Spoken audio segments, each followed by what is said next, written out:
Clinton Foundation. Brett, good evening. Hey, Brett. Bring me up to date. Well, first of all, just ran right over from the Appreciate studio.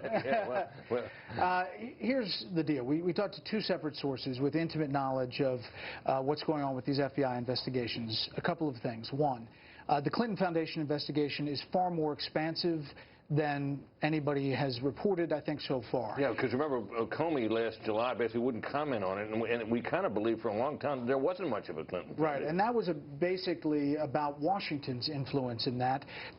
Several offices separately were doing their own investigations. That's one. Two, remember the immunity deal that supposedly Cheryl Mills and Heather Samuelson, two top aides for Hillary Clinton, got from the Justice Department, in which it was believed that the laptops that they had, after a narrow review for classification emails, were going to be destroyed by the FBI. We have been told that those definitively have not been destroyed. They are at the FBI field office here in Washington and are being exploited. Three, the Clinton Foundation investigation is so expansive, they have interviewed and re-interviewed many people. They describe the evidence that they have as, quote, a lot of it, and there is an avalanche coming every day with WikiLeaks and the new emails. They are, quote, actively and aggressively pursuing this case. Remember, the Foundation case is about the pay-for-play, the allegations of Secretary Clinton. Yeah, people made contributions to the Clinton Foundation, and because of that, they were able to extract attention at least, and not, if not more, from the State Department. Do I have that right? Exactly. So they are taking the new information, and some of them are going back to interview people for the third time.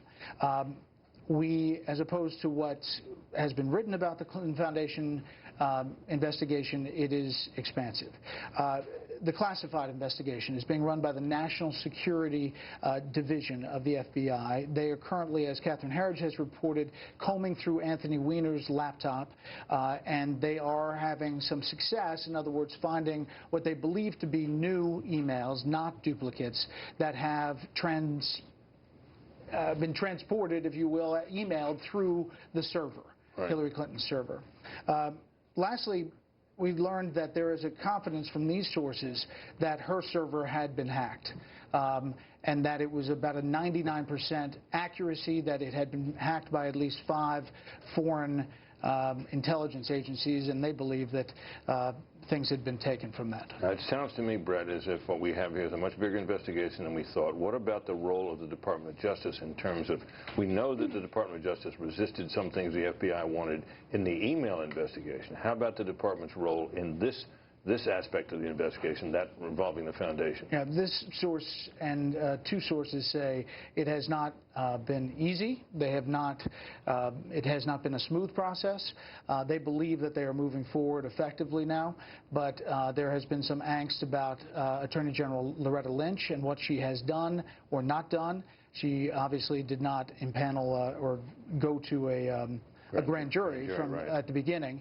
They also have a problem, these sources do, with what President Obama said today and back in October of 2015. Yeah, we're going to get to that later on, and that he downplayed it, and today he said something that suggests that he's changed his tune a bit about Director Comey.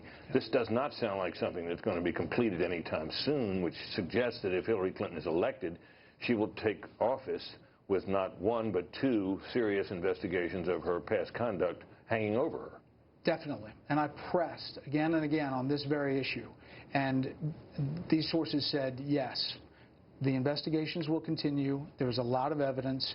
And barring some obstruction in some way, they believe they'll continue to likely an indictment. Wow. Wow. Brett Baer, thanks, buddy. Thanks for coming across at the end of your show and helping us out here. Sure.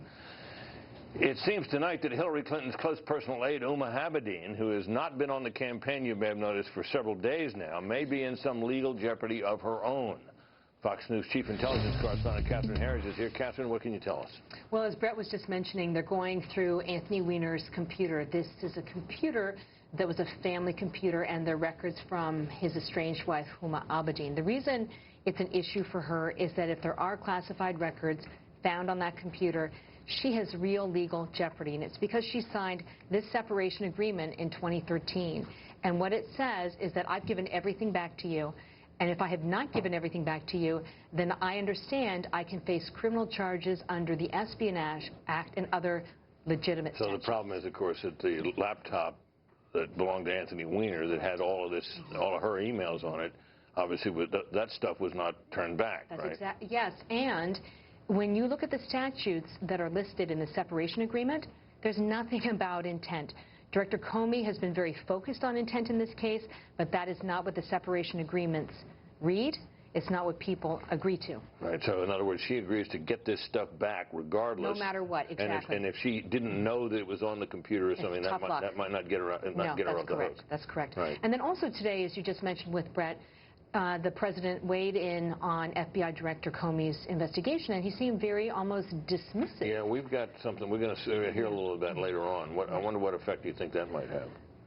I think the point that's been missing in this discussion is that President Obama, with all due respect, really has a horse in this race and has a vested interest in the outcome. He was using an alias, a personal account to communicate with Hillary Clinton on her personal server. Right. Yes, correct.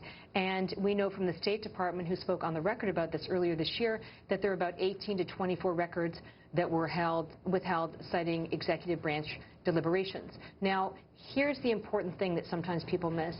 President Obama's BlackBerry is a high-security BlackBerry, and every address, we talked about this last week, every address has to be clear. It's like a VIP list. And Huma Abedin, in her FBI interview, said to agents, every time Mrs. Clinton changed her address, I had to tell the White House to make sure that his devices would accept it. So this is another admission that the White House understood that she was using this private server for government business, and that the president was okay with it, and his team was okay with it because they were allowing updates to the email to be made. So he's got a real horse in the race here. He's not speaking as a dispassionate observer to what's happening. Catherine, thank you very much.